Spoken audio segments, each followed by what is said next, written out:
পুলিশকে পোড়াচ্ছে, হিন্দুরা পোড়াচ্ছে, টিপু দাসকে পুড়িয়েছে, হিন্দুকে পুড়াচ্ছে, টিপু দাসকে পুড়িয়েছে, পুলিশকে পোড়াচ্ছে, আমাদের হিন্দু ভাইকে পুড়িয়েছে, পুলিশকে পোড়াচ্ছে।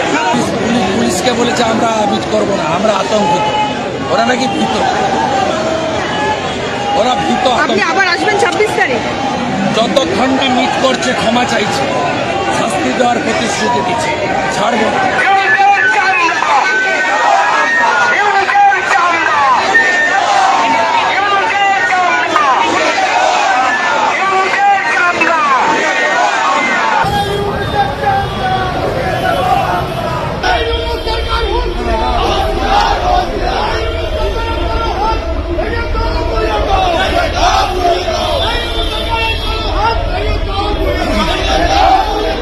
শুধু বাংলাদেশে নয়, গোটা পৃথিবীতেই ধর্মের নামে চলছে ভণ্ডামি আর রাজনীতির নামে চলছে গুন্ডামি।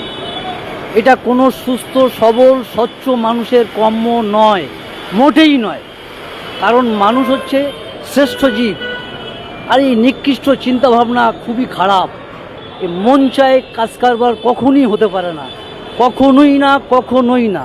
বাংলাদেশে ইউনূস সরকার এবং তাদের অ্যাসোসিয়েট যেটা করার চেষ্টা করেছিল সংখ্যালঘুদের উপর অত্যাচার করে সারা জীবন ক্ষমতায় থাকার, সেটার ফল কি বেরোচ্ছে যে ওখানে হিন্দুদের সাথে সাথে মুসলমানরাও আক্রান্ত, মুসলমানদেরকেও মারা হচ্ছে। তাই আজকে আমরা বাংলাদেশ হাই কমিশনে বলতে এসেছি এবং আমাদের ডেপুটেশন দিতে 4 জন গিয়েছে যে বাংলাদেশে অবিলম্বে সংখ্যালঘুদের উপর অত্যাচার বন্ধ হোক। ইউনূস সরকারটাই নেই, সরকার যদি থাকতো, প্রশাসন যদি থাকতো, তাহলে এই পিকচার আমরা দেখতাম না।